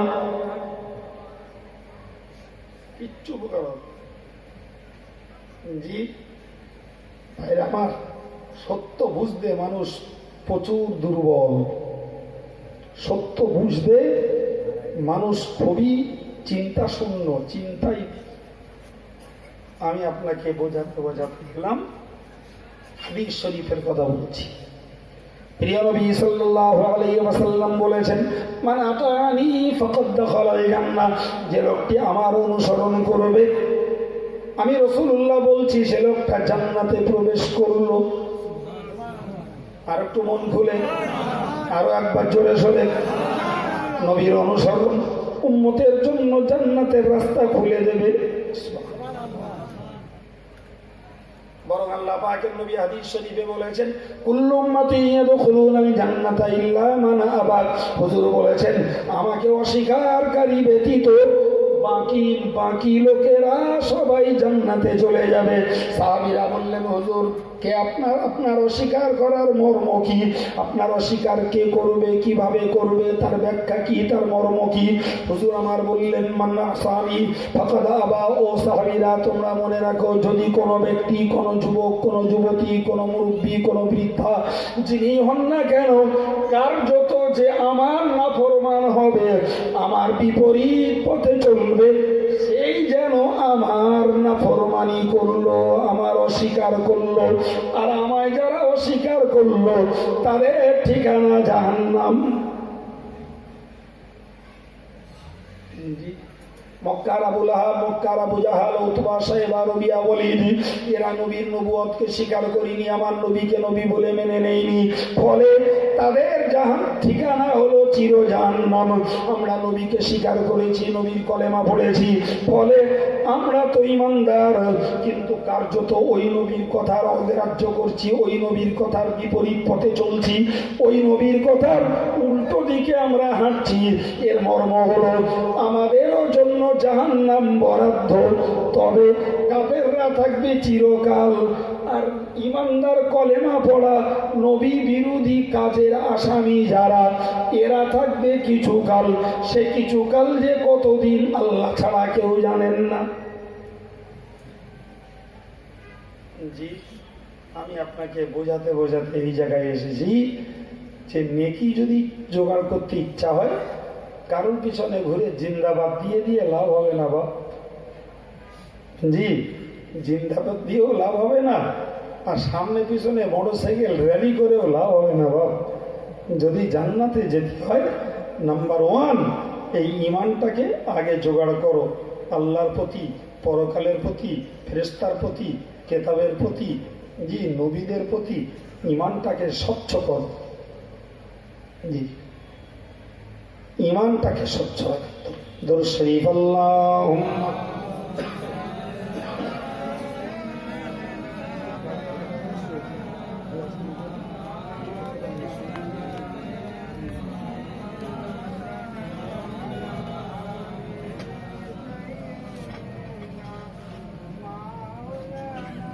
ভাই আমার, তো এই পর্যন্ত যে কথা বলেছি, এগুলি সম্পর্ক সব অন্তরের সঙ্গে। কিসের সঙ্গে বাবা? কলবের সঙ্গে। কারণ এগুলো সব বিশ্বাসের বিষয়। যদি বলুন সুবহানাল্লাহ। আমার আল্লাহ পাঠ করে বলেছে, একদম ভাগ করে এই পর্যন্ত বলেছেন। বিশ্বাসের বিষয়গুলির মৌলিকত্ব যেটা, সেটাই বললেন যে আল্লাহ, ফেরেশতা, কেতাব, নবী, পরকাল এগুলির প্রতি একদম নিষ্কলুষ বিশ্বাসটা চাই। আর ওই বিশ্বাস যে রাখবে আর ওই বিশ্বাস নিয়ে মরবে, তার জন্যই তো জান্নাতের ঘোষণা। জি। এরপর আর একটা পাঠ ভাইরা আমার আল্লাহ পাক জানিয়ে দিলেন, ওয়া আতাল মালা আলা হুব্বিহি যাবিল কুরবা ওয়াল ইয়াতামা ওয়াল মাসাকিন ওয়া ইবনাস সাবিল ওয়াস সাইরিনা ফির রিকাব। জি, আমার আল্লাহ বললেন শোনো, নেকি জোগাড় করবে, নেকি। জি, আমার আল্লাহ আমানা বিল্লাহি ওয়াল ইয়াউমিল আখির ওয়াল মালাইকাতি ওয়াল কিতাবি ওয়ান নাবিয়্যিন ওয়া আতাল মালা আলা হুব্বিহি যাবিল কুরবা। নেকি পাবে তো ওই লোকগুলোই যারা তাদের মালগুলোকে আল্লাহর মহব্বতে দান করেছে। নেকি পাবে ওই লোকগুলোই যারা দরিদ্রদের প্রেমে, দরিদ্রদের ভালোবাসায় তাদের মালগুলোকে দান করেছে। আগে বলেছেন ইমানের কথা, ইমানটাকে ঠিক রেখে দিয়ে এবার যদি তুমি দরিদ্রের সেবা দাও, ইমানটাকে ঠিক রেখে দিয়ে যদি তুমি আর্তদুস্থ অসহায়ের পিছনে তোমার কষ্ট উপার্জিত অর্থকে তুমি খরচ করো, এর ভিতরেই রয়েছে তোমার জন্য সওয়াব। জোরে বলুন। জি ভাই, তাহলে আগে ইমান, তারপরে বললেন বান্দার হক। তোমার সমাজে দরিদ্র আছে, তুমি তার হক আদায় করো, তার মহব্বতে তুমি তাকে দান করো, অথবা আল্লাহর মহব্বতে দরিদ্রকে সেবা দাও। এটা তোমার দায়িত্ব, ওটা মানবীয় হক। পরেই বললেন যাবিল কুরবা, ও আমার বান্দা বান্দি তোমরা মনে রাখো, ও আতাল মাল আলা হুব্বিহি যাবিল কুরবা, তোমার নিকটতম মানুষ যারা, নিকটতম আত্মীয় যারা, নিকটতম প্রতিবেশী যারা, এদের হকটাকে তুমি আদায় করো। তোমার কলসুর গ্রামের কোনো মানুষ যদি না খেয়ে মারা যায়, আল্লাহ পাক বাগজোলার লোককে কৈফিয়ত করবেন না। আর বাগজোলার লোক যদি না খেয়ে মারা যায়, আল্লাহ কলসুরের লোকদের কৈফিয়ত করবেন না। আগে কৈফিয়ত করবেন যে রাউন্ডের মানুষ, সেখানকার লোকেদেরই কৈফিয়ত দিতে হবে। এই জন্য আল্লাহ বলেছেন, তুমি সওয়াব পেতে চাও, ইমানটাকে ঠিক রেখে দিয়ে তুমি তোমার কষ্ট উপার্জিত অর্থকে গরিবের জন্য তুমি দান করো। বিশেষ করে যারা নিকটতম প্রতিবেশী, আত্মীয় স্বজন, তোমার পরিবারের কেউ, তার পিছনে তোমার অর্থকে তুমি ঢেলে দাও। এর পিছনেই রয়েছে, এর ভিতরেই রয়েছে তোমার জন্য সওয়াব। জি ভাইরা আমার, কাছের কে, নিকটতম যে, তাকে দান করতে, তাকে পরিষেবা দিতে কোরআন আদেশ করছে, কেননা তার হকটা তোমার উপরে আগে বর্তায়।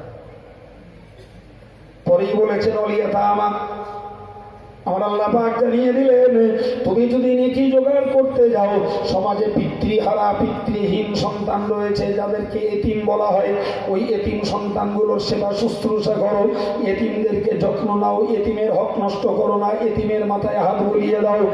এতিমকে তুমি হক ফাঁকি না দিয়ে বরং এতিমের হকটাকে 16 আনা বুঝে দাও, তবেই তুমি আল্লাহ পাকের কাছে সওয়াবের আশা করতে পারো। আমরা সমাজটাতে দেখি ভাই, আমার নিজের অভিজ্ঞতায় 2-4টে আসে। জি, ছেলে মরে গেছে, বাপ বেঁচে আছে, শরীয়তের মসলাতে ছেলের নামে ফারাজ পৌঁছায়নি মানে পোতারা পায় না। জি, তাকে মৌজো হয়ে যাওয়া বলে। জি, কত লোককে বলেছি ভাই, কত দাদাকে বলেছি, এমন শুনুন, আপনি ওই পোতাদের জমিগুলো লিখে দেন, 1/3 পর্যন্ত লিখে দেওয়ায় শরীয়তের কোনো বাধা নেই, বরং 3/1 পর্যন্ত লিখে দেওয়া শরীয়তের অনুমতি রয়েছে। তো ছেলে বেঁচে থাকলে তো সে তার ভাগ পেত, আর সেই ছেলের মৃত্যুর পরে তার পোতারাও পেত, মানে তার ছেলেরাও পেত। আজকে যখন ছেলেরা ইন্তেকাল করেছে, তো পোতাগুলোকে জমিগুলো লিখে দাও, কোনো ছেলের কিছু বলার থাকবে না। ভাই, কত বুড়োরে বলিছি, বুড়ো বললি হুঁ করে, কাজের বেলা এগোয় না। কাজের বেলা কোন রকম এগুতি দেখা যায় না।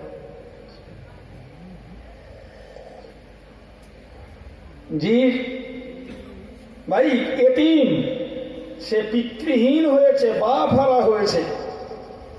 আশ্চর্য, আমার মাথায় আসে না যে ভাই মারা গেছে, ভাইয়ের ছেলে মেয়ে রয়েছে, বিধবা স্ত্রী রয়েছে। মানুষ কত পিশাচ হতে পারে, কত মানুষ নিষ্ঠুর হতে পারে যে ওই বাচ্চাগুলোরও ভরণ পোষণ, ওই বাচ্চাগুলোরও খাওয়া পেওয়ার সেবা দিতেও চাচারাও রাজি না, দাদাও ঠিক মতো লক্ষ্য করে না। সেসব অবধি দেখা যায় সেই বিধবা মহিলাটা তার চোখের পানি মুছে, আঁচল দিয়ে পানি মুছে বাচ্চাগুলোকে নিয়েই চলতে হয়। এরকম সর্বনেশে রেকর্ড আমাদের সমাজে খুঁজলে যথেষ্ট পাওয়া যাবে। আমি মনে করি যে বাপ হারা সন্তানগুলোর জন্য নিজের সন্তানের তুলনায় ওদের যত্নটা বেশি নেওয়ার দরকার ছিল। আমার সন্তানের খাবারের তুলনায় ওদের খাবারটা বেশি দেওয়া দরকার ছিল। কারণ ওদের যাই খাওয়াই, যাই দেই, একটা ঘাটতি পূরণ করতে পারবো না, সেটা হলো বাপ হারা। আমার সন্তানেরা কম খেলুক, বাপ পাচ্ছে, মা পাচ্ছে, তাদের মনের খুশিতে তাদের ক্ষুধা নিবারণ হবে, আর ওদের খেতে দিলেও চোখের পানি বন্ধ হবে না।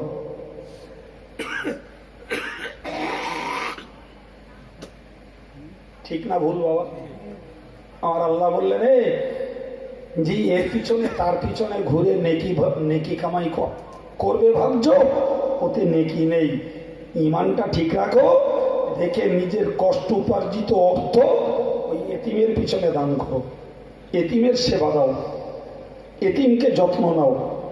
ওই এতিম তোমার জন্য সওয়াবের ওসিলা। জি, পরে লোক কি সেবা দেবে রে ভাই? ঘরের লোকেরা এতিমদের প্রতি যা দুর্ব্যবহার, তাদের ফাঁকি মারার যে চক্রান্ত দেখলে ভাবতে হয় এরা মানুষের চামড়ায়, আত্মা এদের পশুর মতো।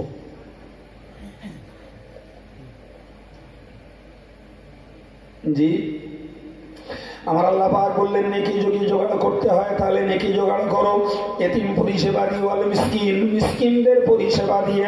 মা হারা সন্তান যারা, আব্বা আছে মা নেই, মা হারা সন্তান যারা, বিশ্বাস করুন বাপ হারা হলে অর্থের অবনতি ঘটে, বাপ হারা হলে সংসারের জীবনযাত্রার অবনতি ঘটে। কিন্তু মা হারা যদি হয়, সেই বাচ্চাগুলো রীতিমতো পরিষেবার ঘাটতি ঘটে। মা ইন্তেকাল করেছে, মা ইন্তেকাল করেছে, বাচ্চা যদি বেঁচে থাকে, বিশ্বাস করুন বাপ যত টাকার মালিক হোক আর বাপ যত রোজগার করে সংসারটা ডেভেলপ করুক না কেন, বিশ্বাস করুন ওই বাচ্চাগুলোর প্রকৃত পক্ষে মানুষ হওয়া, ওই বাচ্চাগুলোর আদর্শবান হওয়া খুবই দুষ্কর, অত্যন্ত কঠিন ব্যাপার। কথা ঠিক না বল? যতই খাওয়া দেওয়া হোক ভাই, মায়ের ছায়া যাদের মাথার উপর থেকে উঠে গেছে, সে বাচ্চাগুলো মানুষ হয়ে গড়ে ওঠা অত্যন্ত কঠিন, খুব দুষ্কর। আল্লাহ পাক বললেন ওই মিসকিনগুলো, মা হারা সন্তানগুলো তোমরা সেবা দাও, মা হারা সন্তানগুলোর পিছনে দান করো। জি, পরে বললেন আপনার সাবিল, ও আমার বান্দা বান্দি, তোমরা যদি সব জোগাড় করতে চাও, যারা পথের পথিক, যারা পথের ছেলে তথা পথে পথেই যাদের দিন কাটে, ওই মানুষগুলোকে তোমরা সেবা যত্ন করো। পথচারী যারা, পথিক যারা পথে পথে দিন কাটে, আশ্রয়ের কোনো জায়গা নেই, বাইরে আমার আল্লাহ পাক বললেন ওদের পিছনে তোমরা দান করো, ওদের পিছনে সহায়তা করো, তুমি সওয়াবের হকদার হতে পারবে, সওয়াব তোমার জোগাড় হবে। ভাই বর্তমান জমানায় পথচারী পথিকদের আজকের যুগে খুব বেশি দেখভাল করার প্রয়োজন পড়ে না, কেননা দ্রুতগামী যানবাহন, সর্বত্র যোগাযোগ ব্যবস্থা অত্যন্ত উন্নত, ফলে যত দূরের মানুষ হোক না কেন, যে কোনো অবস্থাতেই সে একটা চ্যানেল তৈরি করে নিতে পারে, তাকে পথে কাটাতে হয় না, পথে তাকে গড়াগড়ি খেতে হয় না। কিন্তু একটা পিরিয়ডে কি ভারতে কি মক্কায় সর্বত্রই এমন অবস্থা ছিল যে একটা মানুষ পথচারী পথিক যদি হয়, সন্ধ্যা কোথায় হবে সকাল কোথায় হবে তার আন্দাজ হতো না, মাথা গুজবার মতো ঠাঁইটুকু পেত না। হয়তো বা কোথাও কোনো আশ্রয় পেয়ে গেল, কিন্তু তারাও হয়তো লোকটাকে না চিনে কোনো প্রশ্রয় তাতে দিত না। মন আল্লাহ পাক জানালেন, তোমরা পথচারী পথিকদের সেবা দাও, তাদের খাওয়া দাও, তাদের প্রশ্রয় দাও। ও ভাই আমার মনে রেখে দিন, কিন্তু এখনো মাঝে মধ্যে এমনটি ঘটে, বিদেশি মানুষ আমার কাছে চলে এসেছে, কিংবা আমরা বিদেশ যাত্রা করতে যেয়ে কোনো সমস্যায় পড়েছি, ফলে কেমন পর্যন্ত কোরআনের এই বার্তা রইল, যারা পথচারী পথিক তোমরা এদের পিছনে দান করো, এদের পিছনে পরিষেবা দাও, ওর ভিতরে তোমার জন্য সওয়াব রয়েছে।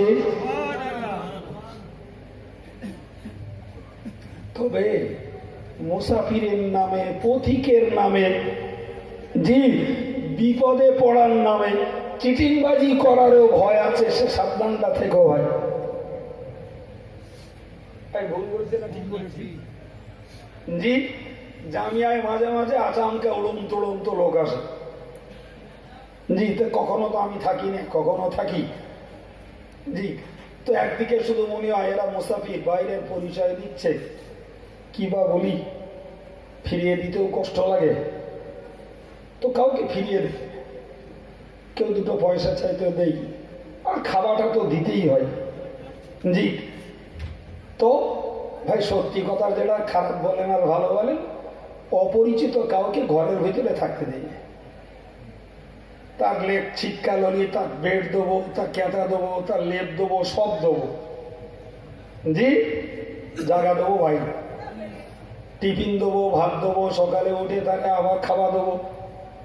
আমার ম্যানেজারকে বলা গেছে সব দাও, তবে বাইরে, ভেতরে।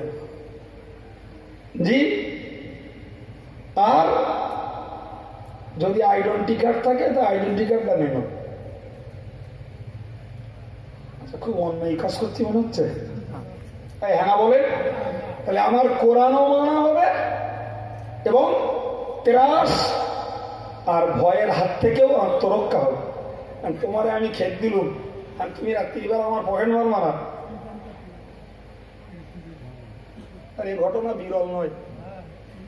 সুতরাং কোরআন মানব, বিদেশি মেহমান এসেছে তার সেবা যত্ন খাবার সব দেব, কোনো অসুবিধা নেই, তবে ঘরের মধ্যে জায়গা নয়।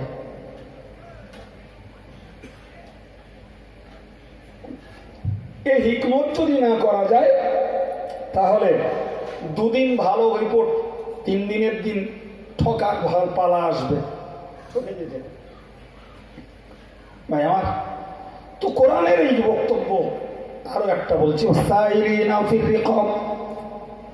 আমার আল্লাহ পাক বললেন নেকি যদি জোগাড় করতে হয় তাহলে যারা ভিক্ষুক হাত পেতে ভিক্ষা করে ওদেরকে দান করো, ওর ভিতরে রয়েছে নেকি। ভাই বিস্তার ব্যাখ্যা নয়, তবে এতটুকুই কথা মনে রেখে দিন, ভিক্ষুক যারা ভিক্ষা করে একটা ব্যক্তিগত ভিখারি, ব্যক্তিগতভাবে নিজের জন্য নিজে ভিক্ষা করে। ভাই আমার প্রিয় নবী সাল্লাল্লাহু আলাইহি ওয়াসাল্লাম বলেছেন, ও সাহাবীরা তোমরা মনে রাখো, আমি আল্লাহ পাকের রাসূল তোমাদেরকে জানিয়ে দিলাম, যদি ভিখারি তুর্কি ঘোড়ায় চড়ে যদি ভিক্ষা করতে যায়, আল্লাহ পাকের নবী বলেন তাকেও তুমি ভিক্ষা দাও, ফিরিয়ে দিও না। তুর্কি ঘোড়া সারা পৃথিবীর শ্রেষ্ঠতম ঘোড়া, এই ঘোড়ায় চড়েও যদি ভিক্ষা করতে যায় তাকে ফিরিয়ে দিও না, তাকেও তুমি দান করো। অপরদিকে রাসূলুল্লাহ জানিয়ে দিয়েছেন, যদি কোনো ব্যক্তির এক মুঠো খাবার থাকতে, যদি তার খাদ্যের মতো সমস্যা থাকতে ভিক্ষা যদি সে করে, তাহলে কিয়ামতের দিবসে তার চেহারাতে গোশত থাকবে না, আল্লাহ তার হাতের নখগুলো বড় বড় করে দেবেন, সে তার নিজের মুখের গোশত নিজে খামচে তুলবে। এর অপরাধ হলো তোর সুস্থতা সচ্ছলতা থাকা সত্ত্বেও ভিক্ষা করেছিলি তাই।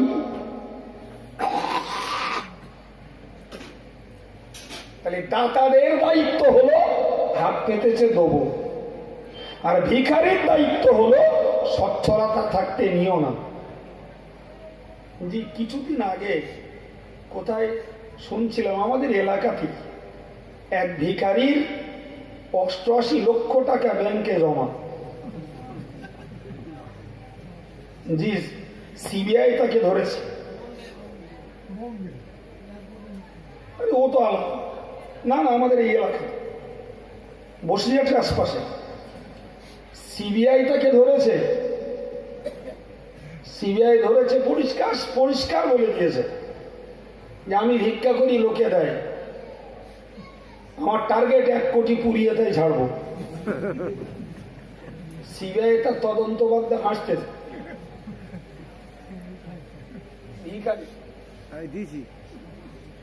জি ভাইরে আমার, তো এখনো ভিক্ষা বন্ধ করি। 1 কোটি পোড়াবে মানে আরো 12 লাখ দরকার, তো ও চালিয়ে যাবে। রাসূল বলেছেন, যাদের সচ্ছলতা থাকতে হাত পাতে, কিয়ামতের দিনে এদের চেহারাতে গোশত থাকবে না। আর দাতাদেরকে বলেছে, যদি তোমার সামনে কেউ তুর্কি ঘোড়ায় চেপেও ভিক্ষা করতে আসে, তুমি হটিয়ে দিও না, ধমক দিও না, তোমার পারা কথা তুমি দাও। জি, তবে সত্যকারের যারা দরিদ্র, জি, তাদের সেবা দিলে অবশ্যই আমি সওয়াবের হকদার হব। আমার আল্লাহ পাক বলেছেন, ওগো আমার বান্দা বান্দি, মনে রাখো, নেকি যদি তোমাদের সঞ্চয় করতে হয়, তাহলে তোমরা গোলামকে নাজাত দাও, গোলামগুলোকে, দাসীগুলোকে তোমরা মুক্তি দান করো। ভাই আমার, যখন দাস প্রথা ছিল, মানুষ কেনা বেচা চলত, মানুষ বিক্রি হতো, মানুষ কিনতো মানুষ। ও ভাইরা আমার, কত বেদনার কথা। আমি একজন স্বাধীন মানুষ, স্বাধীন পুরুষ, আর একজনের মানুষের স্বাধীনতা নষ্ট করে আমি কিনে নিয়ে আসবো, সে আমার গোলামি করবে।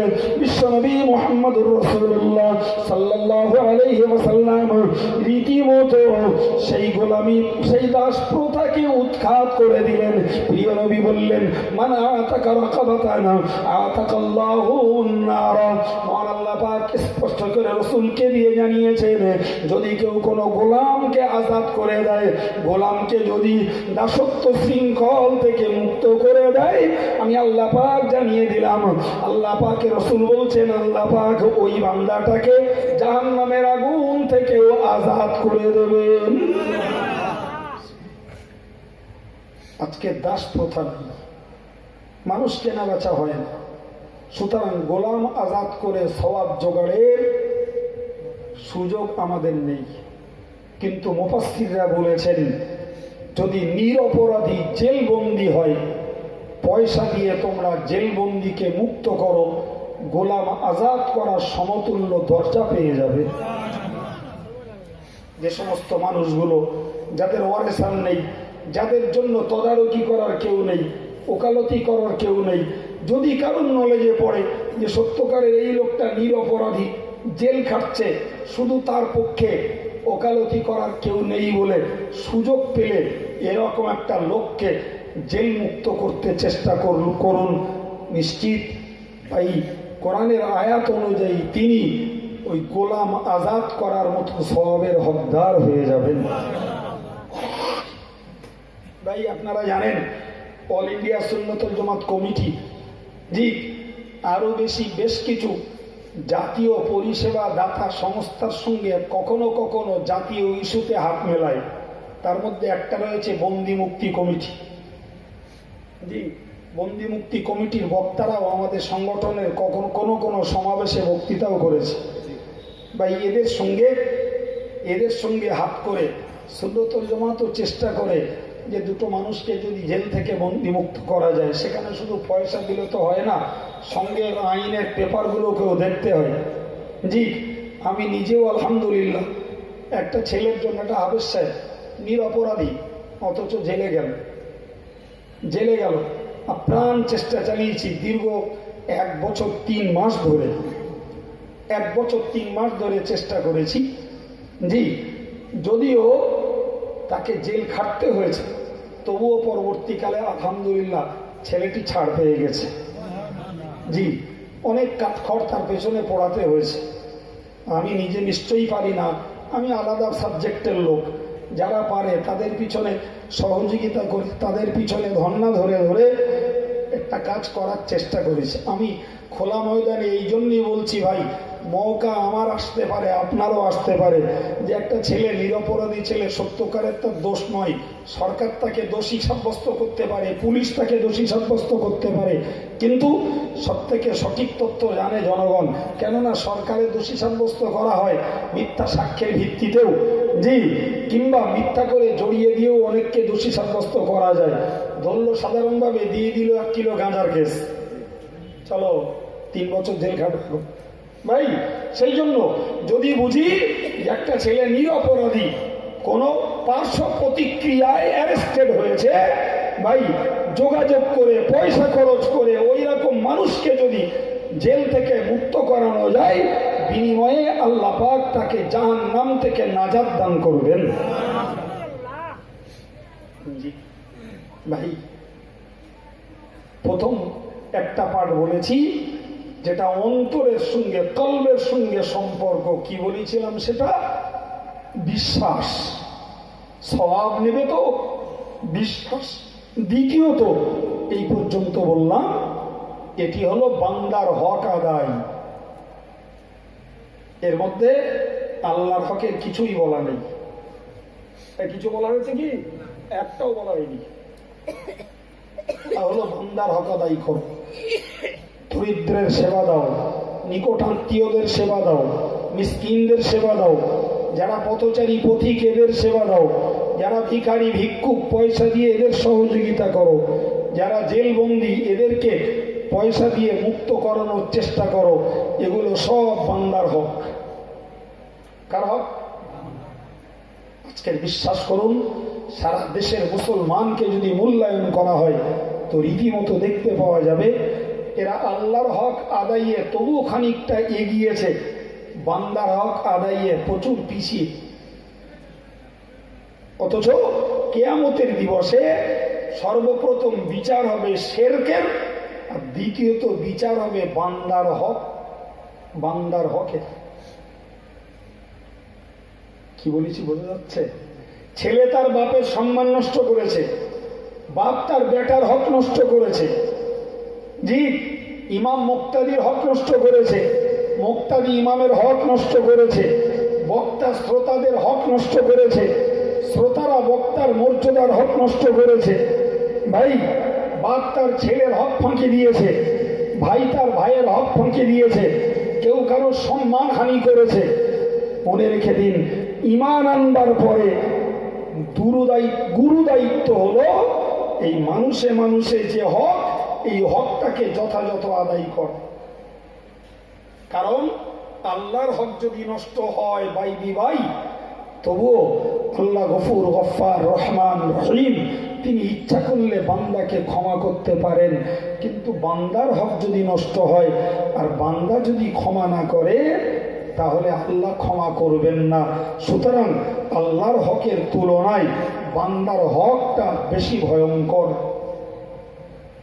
অথচ খোঁজ করুন, খুঁজলে দেখা যাবে বান্দার হক আদায়ের ব্যাপারে আমরা যথেষ্ট অসতর্ক, অসজাগ। এ ব্যাপারে আমাদের চিন্তা চেতনা খুবই কম। এরপরে আমার আল্লাহ বললেন, ও আকামাস-সালাতা ওয়া আতাজ-যাকাত। আমার আল্লাহ পাক বললেন, ও আমার বান্দা বান্দি, 3 নম্বরে তুমি যদি সওয়াব জোগাড় করতে চাও, নামাজটাকে তুমি কায়েম করো। এবারে শুরু হলো আল্লাহর হক। একটু বলুন সুবহানাল্লাহ।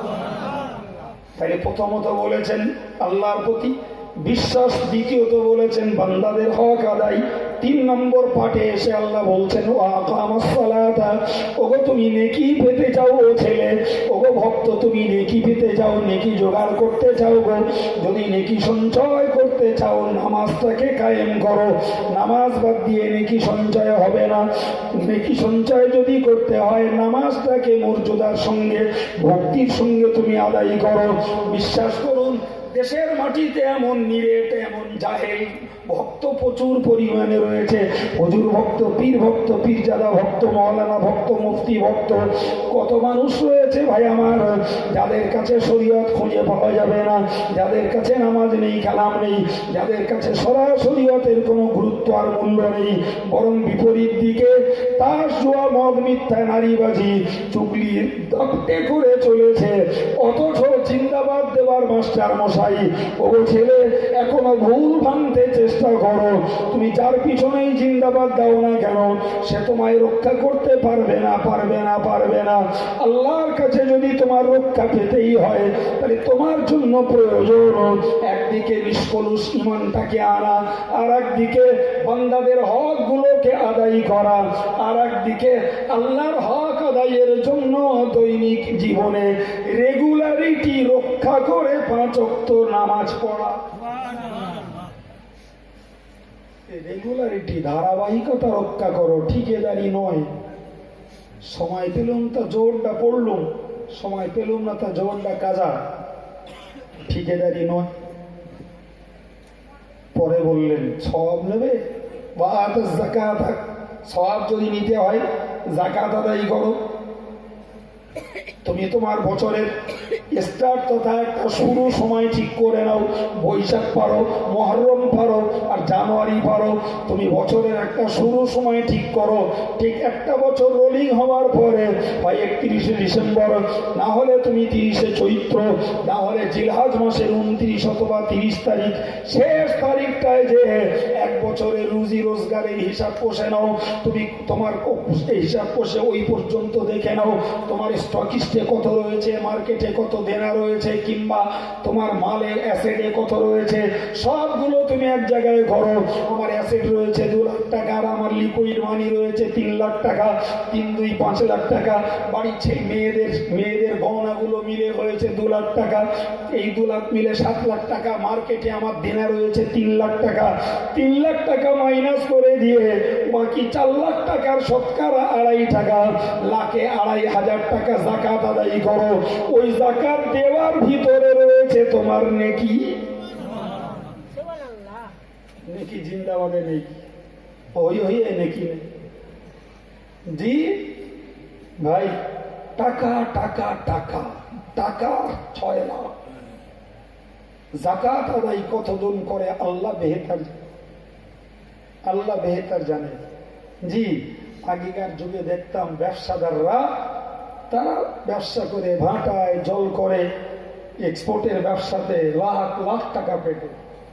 জি, আজকে দেখছি ওয়াচ করেও লাখ লাখ পিটছে, লাখ লাখ। পেটে না হ্যাঁ, এরা যে কোথায় যাকাত দেয় আল্লাহ বেহেতার জানে, কোথায় যে এরা যাকাত দেয় খোদা ভালো জানে। জি, কিছু ব্যবসাদারদের দেখি তারা যাকাতের নামে শাড়ির বহর দেখায়, বাড়ির পাশে রমজান মাসে 27 রোজায় বেনমর বেপর্দা কত বেওয়ারিশ মহিলারা এসে ঘোটা কাটছে, বাবু একটা শাড়ি দেবে তাই। এই ভুল বলছি মনে হচ্ছে? হ্যাঁ, এই বাবুর যদি হুঁশ থাকতো তাহলে দরকার হয় যাকাতের পয়সায় তেল কিনে গাড়ি চেপে ওদের বাড়ি বাড়ি গিয়ে যাকাতের মালগুলো দিয়ে আসতো। ওদের যাকাতের পয়সায় তেল কিনে ওদের মাল দিয়ে আসা শরিয়াতের হুকুম রয়েছে। কিন্তু বাবু দান করবে আর লোকের বাড়ি গিয়ে দিয়ে আসবে, তুমি এসে লে দাও।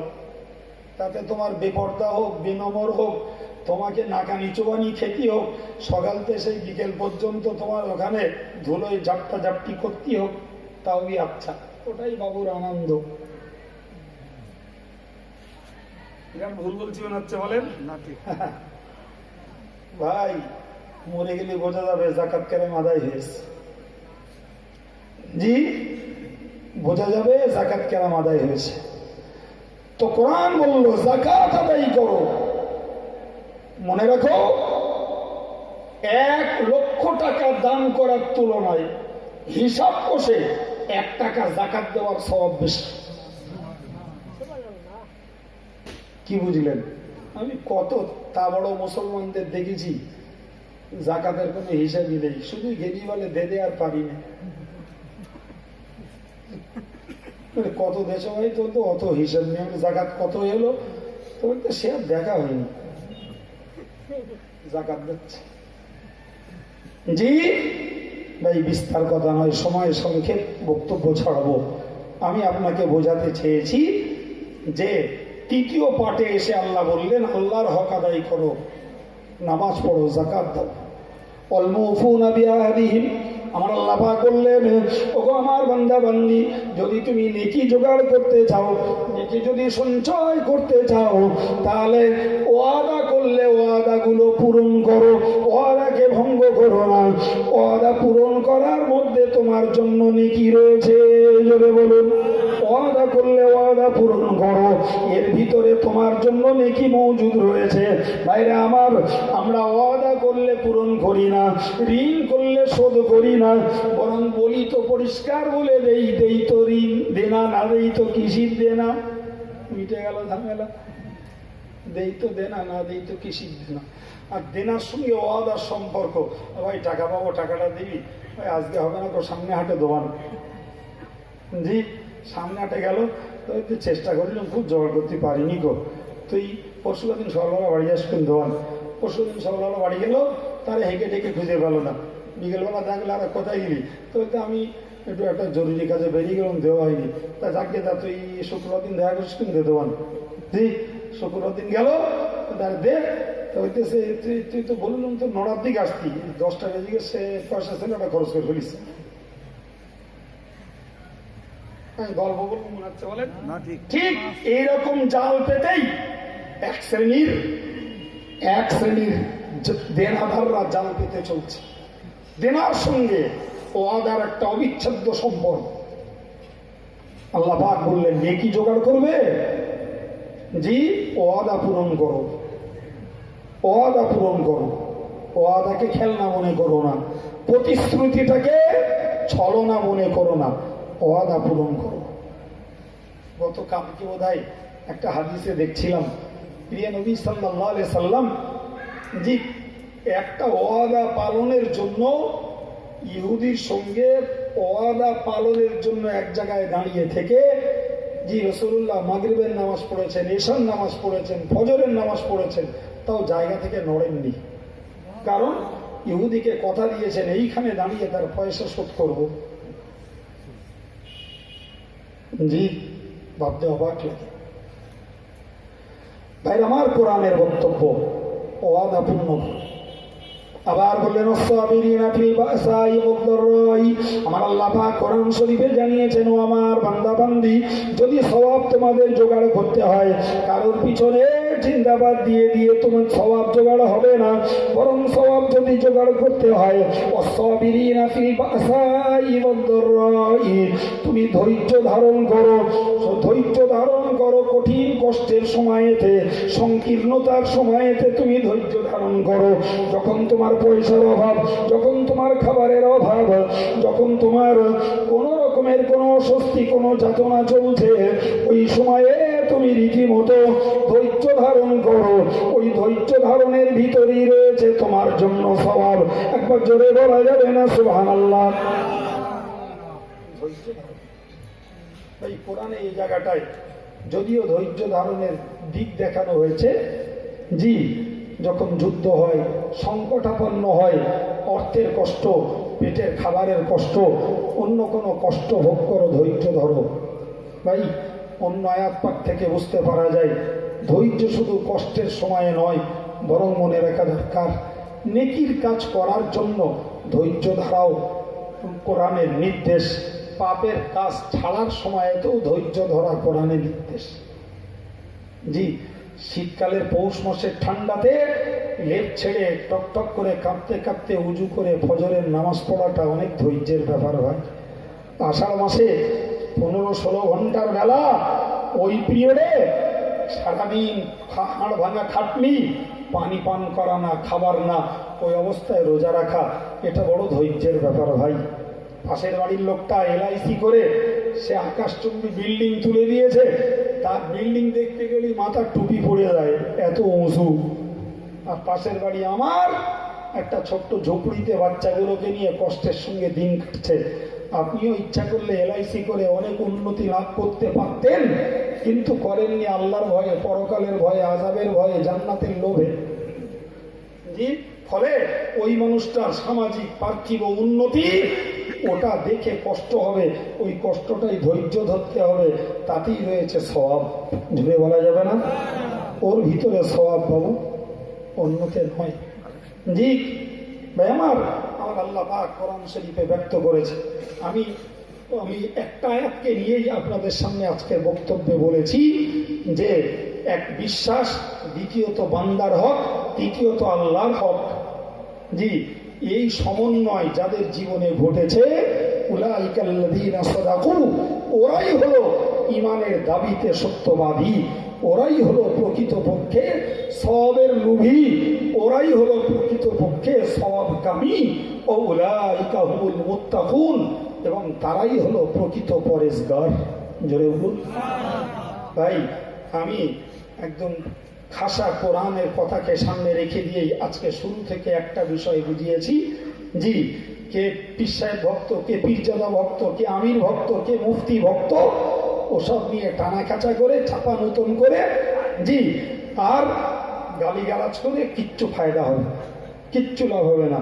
কার পিছনে তুমি ঘুরছো ওসব ভাবার আগে তুমি একটা ভাবনা ভাবো যে আমার ঈমানটুকু ঠিক রাখতে পেরেছি কিনা, আল্লাহর প্রতি বিশ্বাস, পরকালের প্রতি, ফেরেশতার প্রতি, কেতাবের প্রতি, নবীদের প্রতি বিশ্বাসটাকে তুমি স্বচ্ছ করো, পাশাপাশি বান্দার হক আদায় করো, এতিমের হক, প্রতিবেশীর হক, নিকটাত্মীয়ের হক, সেই সঙ্গে মিসকিনের হক, ভিখারির হক, পথচারীর হক, জেলবন্দীদের মুক্তির হক আদায় করো, ওর ভিতরে রয়েছে সওয়াব।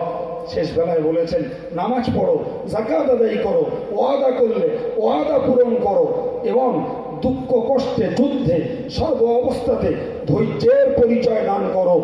জি, তবেই তোমার দাবিতে, ঈমানের দাবিতে, নেকি জোগাড় করার দাবিতে তুমি সত্যবাদী হবে।